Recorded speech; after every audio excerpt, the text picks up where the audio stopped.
going to draw today's lesson from the Gospel according to Mary Magdalene.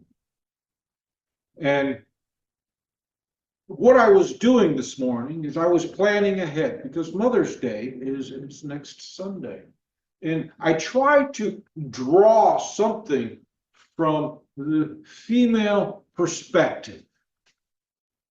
And as I was looking at this, I saw something that really caught my eye, and I liked it much better than what I had already selected for today. So that's where we're at. But I want to give you a little bit of background about the Gospel of Mary Magdalene. Now, this is a Gnostic writing, and the Gospel presents Mary as a central figure in the teachings of Jesus. And what I like about Gnostic writings is they tend to focus on within, whereas they tell us that the canonical Gospels focus on faith without, acts of faith, looking good, essentially. And in this instance, with this particular Gnostic writing, they're focusing on the internal experience, experiential aspects of that.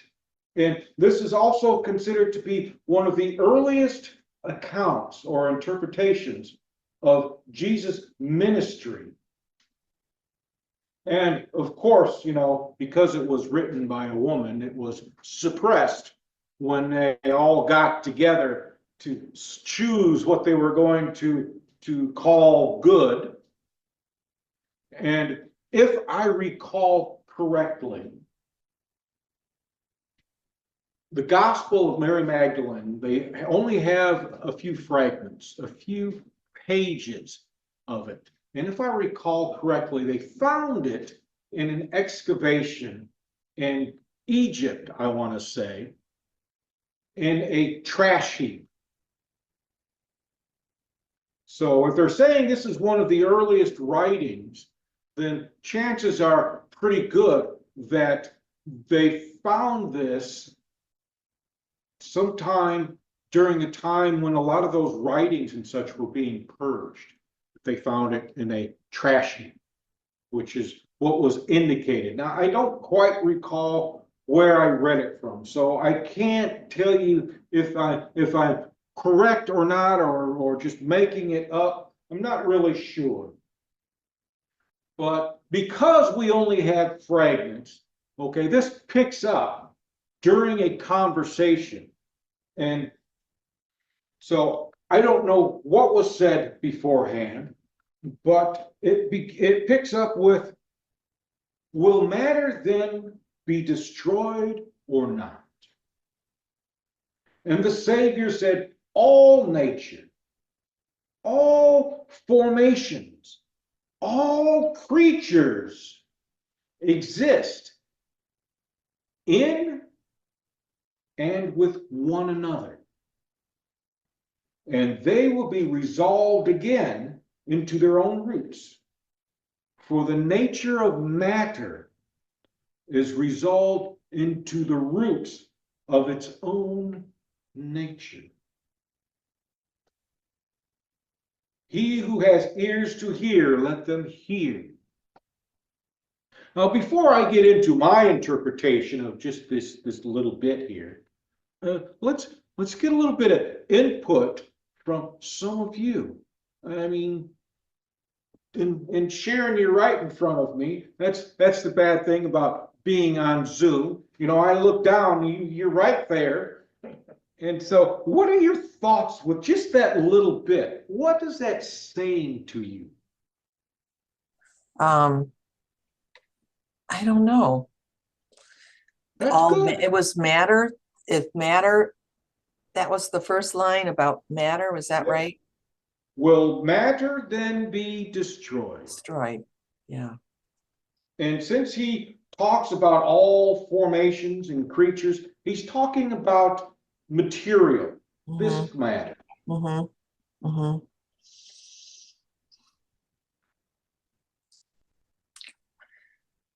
Well, I don't know if she means destroyed by some outwardly purpose or outwardly thing, or just death. And I'm not sure if she means physically or spiritually, so I'm not sure. I mean, I'm not sure exactly what she means. That's fine. That's fine. If you don't know, you don't know. It's better to just say, yeah, I don't know. Mhm. Wow, yeah, uh-huh. Yeah, that's okay. Ah. And Rachel, what are your thoughts? Well, my interpretation of it is like, like you said, if the wolf eats a lesser being and that's his food, and then he regurgitates it, and then flowers spring from it, and so on and so forth. Or if you bury a body and the flowers pop out of it, that's the regeneration of that matter. Yeah, Well, that's my interpretation. that's an interesting interpretation. If I didn't know better, I would say you knew my friend Connie. Because she would say something right along those lines. So cool, good, good. I'm not looking for everybody to be in agreement here or anything, because all I can do is provide my interpretation, and that's it. And Beth, what comes to mind when you hear that? Oh, that, um, that matter really can't be destroyed or ended. It's just gonna be reabsorbed and emerge again as something else. It's stored in its root. It's food. It's own sustenance, its own energy, its own cycle, as you like, or still find the same of birth and rebirth. Birth, decay, rebirth. Okay, good. That's a good way of putting it. How about you, Sandy? Any thoughts? That's exactly what I was thinking, what Beth just said, is it never really, it never goes away. It's always there in a different form. So that's exactly what I was thinking, Beth. Yeah. Yeah. When I read this, the first thing that came to mind was one of our spirit teachers, I believe it was, who had made the comment that the body has its own memory. And and this is talking about just the matter. If I were to go further into the fragment, they would be talking about more than that. But they're just talking about the matter. And the way I interpreted this, because the most important thing, and this is repeated throughout the fragments, he who has ears to hear, let them hear. It's a call, it's a warning that's telling you, there's more to what I'm saying than what I am saying.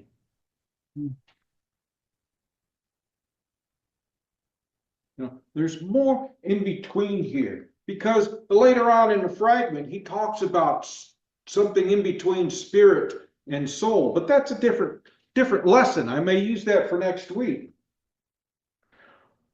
But what came to me was that all that exists is alive. It's alive. And all that is alive is a part of each other. And this may be something that we really don't want to admit to or really don't want to hear about, but we are part of each other. And those whom we dislike are a part of us. And what we dislike about them is what we dislike about us. You know, we have people we really don't like, particularly now and in the headlines and everything. We won't go into all of that, but you know, we're ranting and railing about what's going on. And the interesting thing is that, you know, why are we ranting and railing about what's going on? Because if we continue in this thought, then those powers that we despise are the same powers within the despiser. And I'm going to pick just a topic that's prominent in our news right now, which deals with immigrants. There are a lot of people ranting and railing about what's happening with the immigrants. They're essentially being rounded up and put in detention centers and shipped off, whether they are citizens who have been naturalized or not. They're just rounding them up wholesale. And a lot of us are upset with that. A lot of us are upset with that. And, you know, the only reason that we could actually be upset with that is because, one, we experienced something similar to that. And two, we were once like that. I know I was. I can't speak for each of you, but I know I was. I was like that.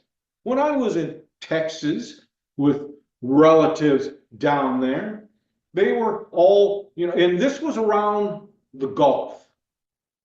This was around the Gulf. One of them was a fisherman. And so riding back and forth with him and some of the others, and then the uncle I was with picked up the same lingo and everything, but they talked about gooks. And in case you don't recall that term from, what was it, Vietnam, gooks, they were referring to all those Vietnamese, Chinese, Japanese, whatever, all those people who are out trolling for shrimp and fish and whatever else, and they would be out there for weeks at a time doing all of this. And they were complaining. And anytime they saw a foreigner, they would, you know, damn gooks. And they had other terms for Arabs and everything else, you know, and unfortunately, it's, I really don't like admitting this, but you know, I was right there too. I was right there with them too. Same attitude, same comments and everything, and until I became much older and realized the error of my ways, in a manner of speaking. And you know, once we realize that we're making a mistake, then we have to reconcile. We have to reconcile how we were with how we are now. And some of us, through this reconciliation, they resist it. No, I wasn't like that. I was young and foolish. That's excusable. And it's never, ever excusable. It's not. You can't just say, well, I was young and stupid, so that doesn't count. It doesn't work that way. It's sad news. I hate to break it to you, but it doesn't work that way. You have to reconcile that. And the only way you can reconcile that is to begin by admitting that you were like that, admitting that it didn't bother you, you enjoyed it. And then eventually you have to accept it. And it's through that acceptance, yeah, I was like that. I won't lead off with that, but yeah, I was like that. And the more you accept that, the more reconciled you become. And eventually, you don't get out there with the rest of them ranting and railing against something. You start looking for ways to curb the attitudes, to curb the energy. You start looking for ways not to stand next to them yelling and screaming and cursing and everything, but you are able to stand next to them and help them navigate through all the flotsam that has now come to the surface. And you're no longer a despiser because you've reconciled.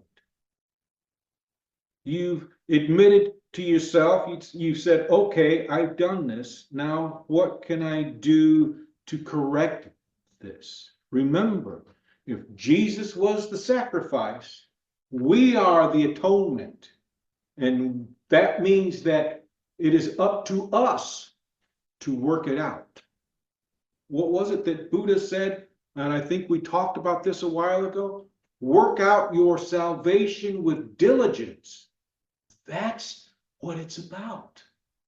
That's what it's about. And before I go off on a tangent or anything,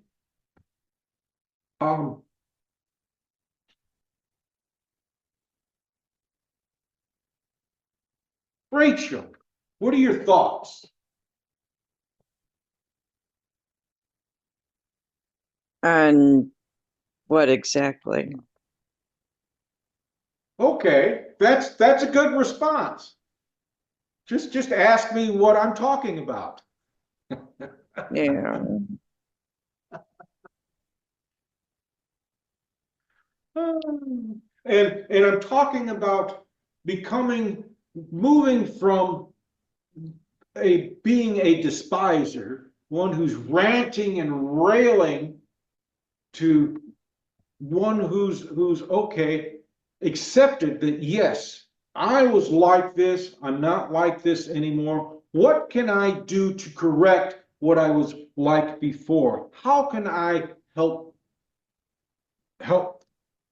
Well, change this? I think it That helps to understand what you're dealing with first. And then if you can understand it, then you know what you have to work with, basically. I guess that's my thought on it. well, So first you got to you're work to there. understand what you're dealing with and then work to correct it and the way you see works for you. Yeah. Yeah, don't look so surprised. Mm. You're actually right on target. Before you can correct anything, before you can accept anything, you have to understand it. So what she's saying is the first thing you do, and and I'm sticking with the example, the first thing you have to do is understand, why were you like that? That's the first step. So yes, very good, very good. You're a lot smarter than you give yourself credit for, believe me. So, and what are your thoughts, Beth? Oh, well, so many. I think one of the biggest steps is recognizing that I have that in myself.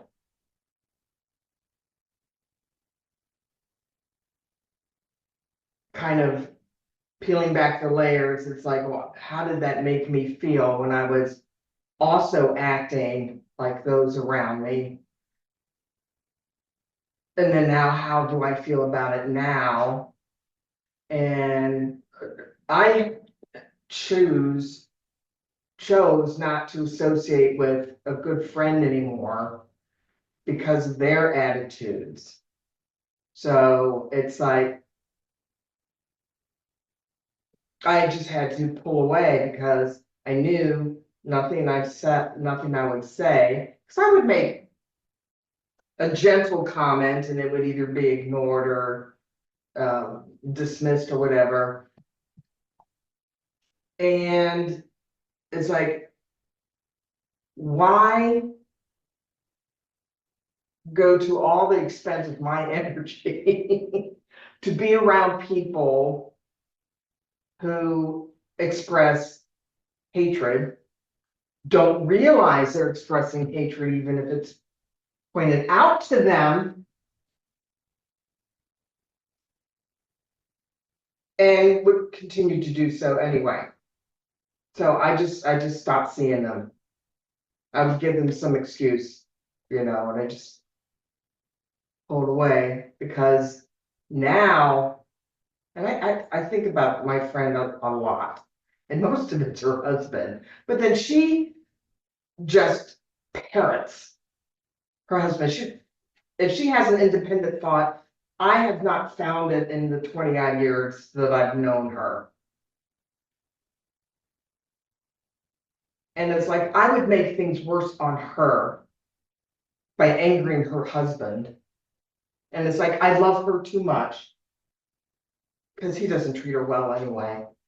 So it's like, I choose to back away, to ghost, or what. I don't ghost them, I just don't go visit them anymore. And it's very sad, but it's like, I can't be around their prejudice. I just can't. Even thinking about it almost makes me nauseous. Yeah, I've had to do the same thing myself.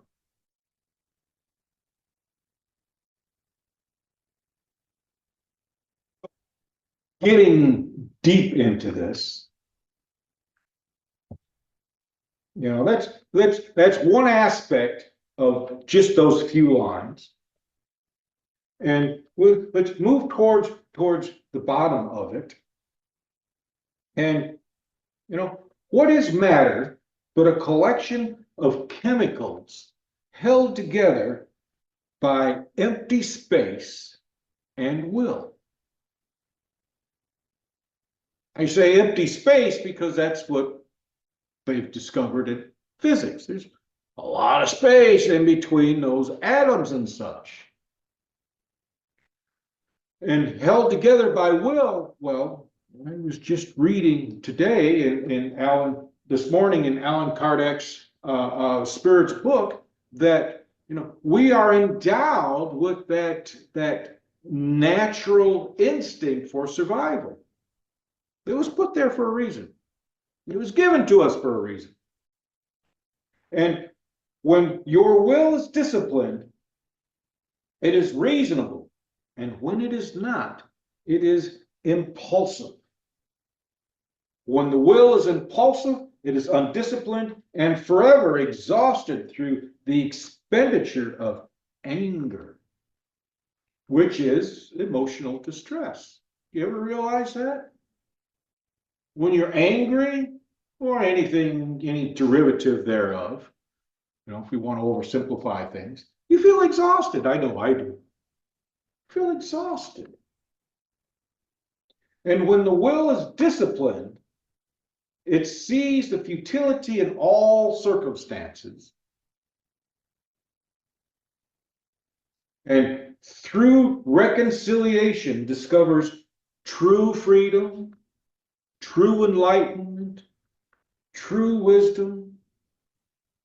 Because do you know what the disciplined mind is able to do?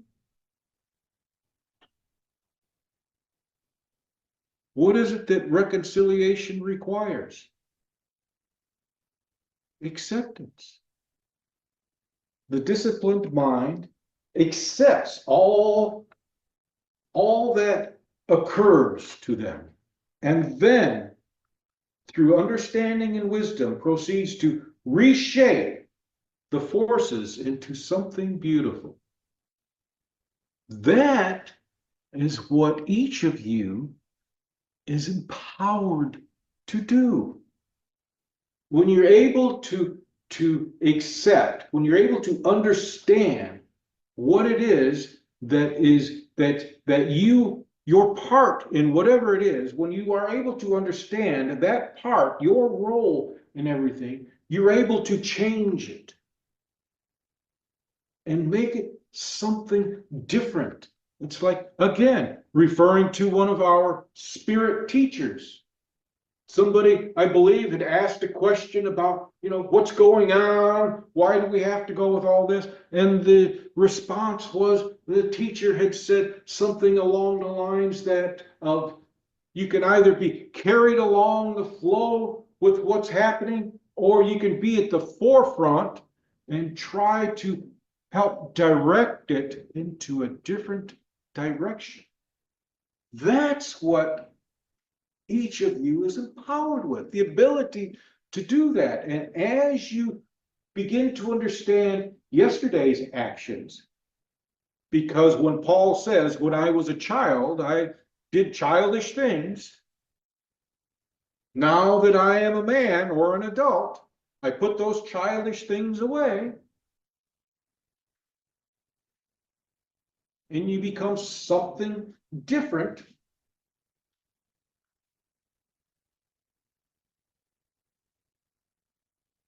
So what are your thoughts about that, Sandy?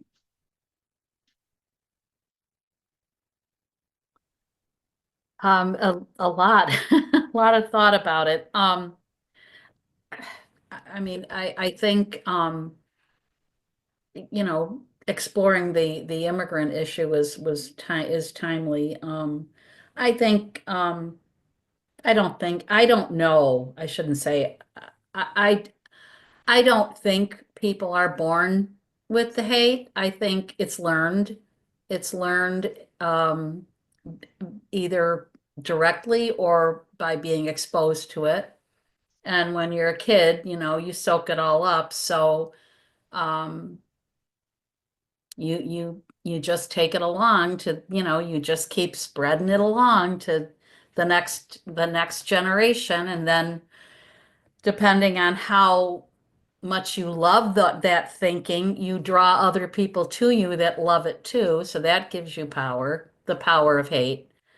But and it's very easy to hate when you look at people not as people, as less than human, as not human. It's very easy to hate when you don't recognize humanity.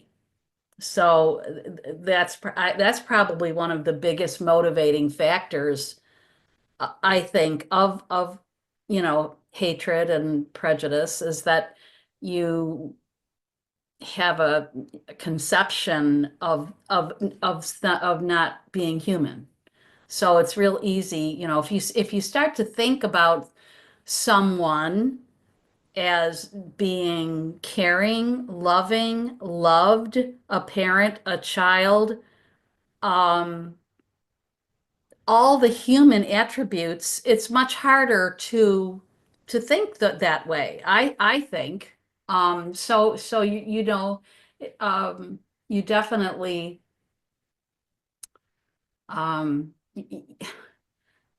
it's very, very easy to carry on that kind of hatred, when you really don't think about it at all. You just, it's just the way you were raised, or what you learned, or what you decide you is, but I mean, um I like all of this.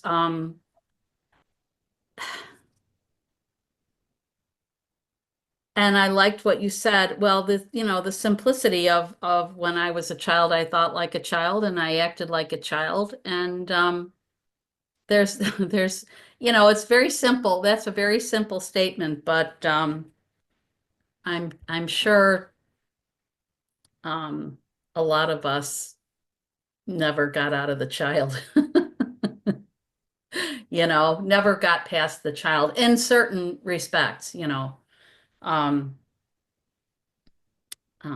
so I find this very interesting. I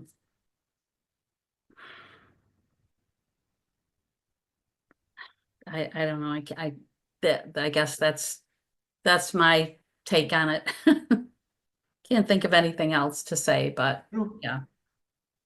The interesting thing is that hatred, okay, you're on the right track with the idea with hatred being an inability to recognize another as a person. It's the first step.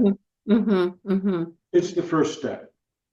The second step is violence against those people. The third step is to kill them.